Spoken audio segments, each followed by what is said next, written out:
Hi guys, and welcome back to the channel. I've got another crochet tutorial for you guys, and y'all already know I have been stuck on braidless. And I don't just do this in the front, I do the entire head this way. So if you want to see how I achieve this look, let's get into it. Today's video is brought to us by Ywigs. They sent me over 4 bundles of their feather crochet hair in 18 inches. This is the Spanish curl.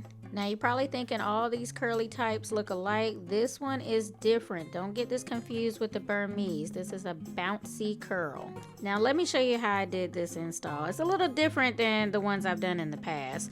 I'm starting out on freshly washed, conditioned, leave-in condition, you name it, it's in there, hair. It is damp. It is not fully wet. It is damp.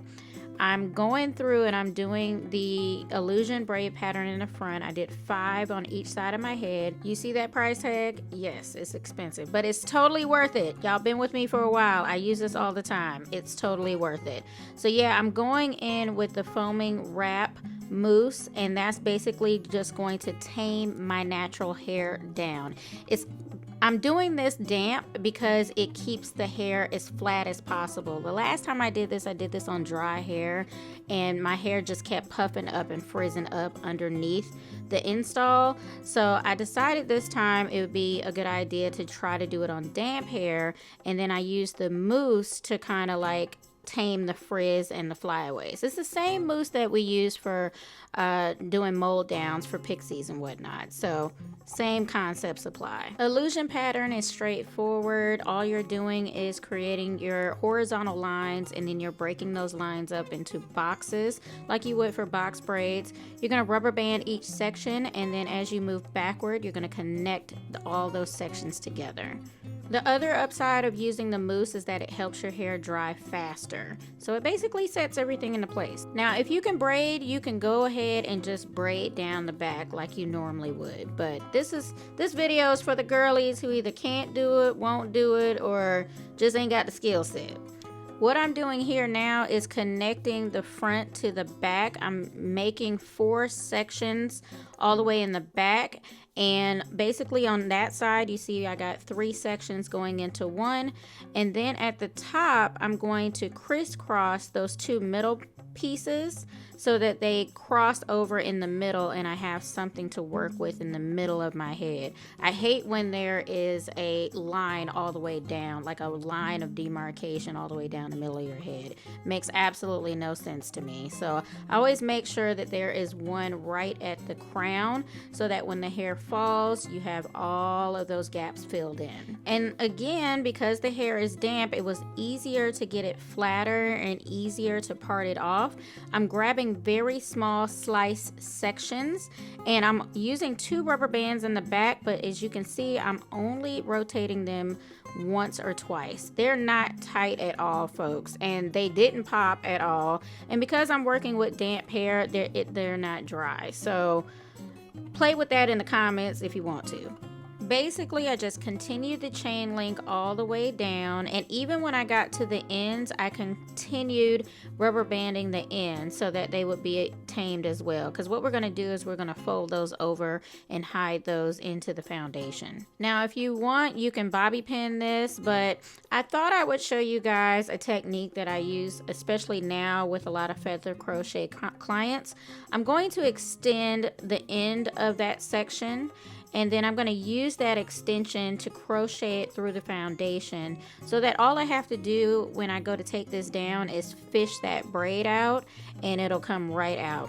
Now, the main question I got in the last few videos is, how do you take this down? This is actually a lot easier than taking braids down, you guys. All I did was just pop the rubber bands. I've been doing this for a while. Y'all know I like to use a fingernail clipper.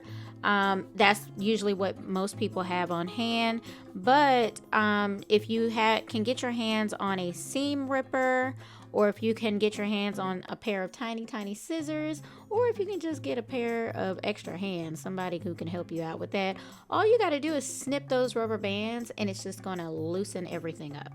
So you see here, I extended that leg right there, and then I used that extension to crochet it through the foundation. And then what I did was I split it into 2. made sure that it wrapped around that section, and then I'm going to just tie it off.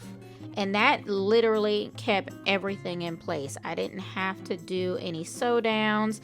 You could very well put a net on top of this, but you know, this is just like worst case scenario. You don't have any tools on hand. All you got is the crochet hook that came in the package and the rubber bands that you have on hand. So, you know, where there's a will, there's a way. Once I finished tying off those 4 legs, I went ahead and just added 1 bobby pin to the ends that were kind of still sticking out. You know, my hair just does what it wants to do sometimes. I try not to use bobby pins because they can get uncomfortable when you're sleeping on them, but it really just depends on the placement. Now all that's left to do is to crochet the hair through your foundation. How you do this is up to you again. I prefer to go through the hair and not underneath it. Just simply because when you go to take this down, it slides out a little bit better. I also do the one-sided loop method, so I get through these installs, you know, super duper fast. I also did not do one piece of hair at a time. I doubled them up. Normally I will do singles in the front, but I honestly didn't feel the need to do that with this curl pattern, so I doubled up the entire head, which also helps you speed up the process. Now for the front, I did do the feed-in method where you pull a piece through the very front portion of it to kind of hide the braid or the cornrow, in this case a rubber band, when you pull the hair back. However, when you do pull it all the way back, you can see it. So for those of you who were asking, here's a way to hide the rubber band. You're just going to take that piece and you're just going to crochet it through and wrap it around the rubber band. I did that 2 or 3 times, just until it was completely covered. You see how that looks there?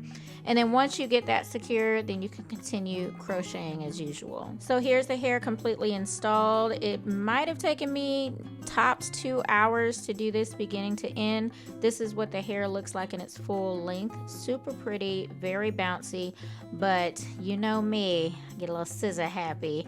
So I just wanted to trim off some of the excess pieces that kind of just didn't give it any structure, and then I did just a tiny bit of rounding, just a tiny bit.